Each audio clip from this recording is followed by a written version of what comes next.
o voto do senhor ministro Alexandre de Moraes, como já era pedra cantada, né, já era de se esperar, o voto dele foi condenando Jair Bolsonaro,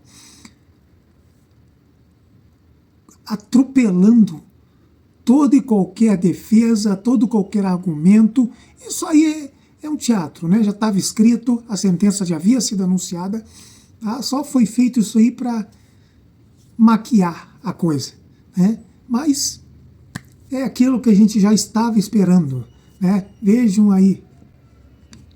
Como já era o esperado, o voto do ministro Alexandre de Moraes pela condenação do Bolsonaro está acontecendo da forma que nós havíamos esperado. Cheio de ódio, rancor, bile, raiva, sede de vingança. Você percebe claramente que é um voto pessoal, não é um voto técnico. E o que chamou a atenção, e o que está chamando, porque o voto vai levar muito tempo e não acabou ainda, o que chama a atenção é que Alexandre de Moraes está tentando condenar Bolsonaro por Bolsonaro ter criticado Alexandre de Moraes em vários momentos, e o Alexandre de Moraes interpretou essas críticas como se fosse um atentado à abolição do Estado Democrático de Direito. A mensagem que esse julgamento está passando hoje é muito clara. Qualquer crítica, qualquer descontentamento com o STF, com Alexandre de Moraes, passa a ser um crime absurdo com penas de 40 anos no Brasil. É isso que está sendo feito hoje. Esse julgamento, que não pode nem ser chamado de julgamento, tem um objetivo. Qualquer crítica ao STF, ao Alexandre de Moraes, é um crime. Inclusive, o próprio Alexandre de Moraes fala que Bolsonaro falou que não ia mais acatar ordens minhas, então isso é um crime. Olhem só, isso é uma coisa muito perigosa, um precedente perigoso para a democracia. Como ele disse, é um aviso, é uma mensagem para todos nós, todos os brasileiros. Qualquer um que criticar o Supremo, que criticar o governo, vai ser condenado. E é 40 anos, 15 anos para cima de prisão. Essa é a mensagem que estão passando, bem clara. Esse é o perigo, pessoal. Esse é o perigo. Esse julgamento, essa farsa, né? Esse teatro montado de uma coisa que nunca existiu, nunca foi provada. É somente para isso, para passar esse recado para nós, povo. Ó, vejam bem, pensem bem antes de falar qualquer coisa. Você percebe que não há uma ação em lugar nenhuma no voto do Alexandre de Moraes, mas a criminalização da fala. De acordo com Moraes, Bolsonaro começou a arquitetar o golpe em 2021 durante uma live onde ele apresenta um inquérito que estava investigando um hacker que entrou no sistema eleitoral nas eleições de 2018. Preste atenção nisso. Ele apresentou uma investigação e o Alexandre de Moraes está dizendo que isso foi o início do golpe. Tudo que foi falado até agora contra o Bolsonaro é falas do Bolsonaro. Reunião com embaixadores de outros países, aquela reunião ministerial que todo mundo achou que ia derrubar Bolsonaro, onde ele estava literalmente preocupado com a nossa democracia, virou contra ele. Então, são só falas. Não há um ato, não há uma ordem direta, vá lá e invada o tal lugar. Não há. São as críticas ao Alexandre de Moraes. E por que essas críticas estavam acontecendo? Porque Alexandre de Moraes e o STF estavam fazendo busca e pressão na Casa de Deputados, de comediantes, de cantores, por não aceitarem a ditadura da toga. Bom, eu tô aqui nesse momento, tá ao vivo agora, eu tô assistindo, não sei nem o que ele tá falando agora. A rodoviária federal está subordinada. Aqui a cronologia, ela mostra o absurdo total e o desespero desse grupo, dessa organização criminosa.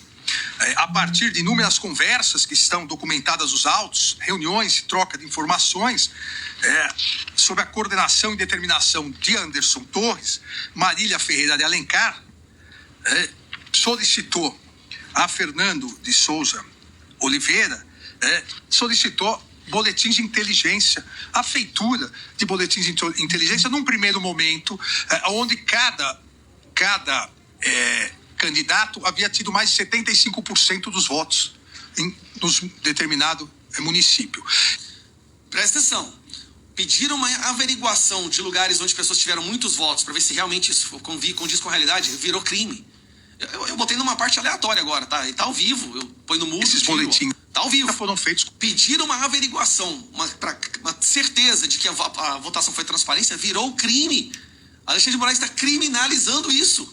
Determinou ou alterou a sua programação e alterou o seu policial. Bom, o que nós estamos vendo, gente, é o enterro da justiça brasileira, o último prego no caixão. Está mais do que claro que o Alexandre de Moraes vai pedir pena máxima de 40 anos. Agora vem a questão, como que nós vamos reagir a isso? Porque é algo tão absurdo, é algo tão surreal, eu não vou mentir para vocês. Nós, da oposição, a gente tá assim, cara, o que se pode fazer em uma ditadura quando o ditador prende qualquer um que o critica? Qualquer ação isolada, se for de um deputado ou de outro, vira alvo e vai preso. O que nos resta fazer no Brasil desse jeito? Fala-se em paralisação total. Eu acho que não é uma ideia a ser descartada. Paralisação total, não tem como continuar vivendo no Brasil desse jeito. Olha o que o povo do Nepal fez. Tentaram bloquear as redes sociais lá, o povo do Nepal parou o país. Não estou fazendo pra gente fazer igual o Nepal, não, porque também acho que é exagerado. 19 pessoas morreram, ninguém quer isso.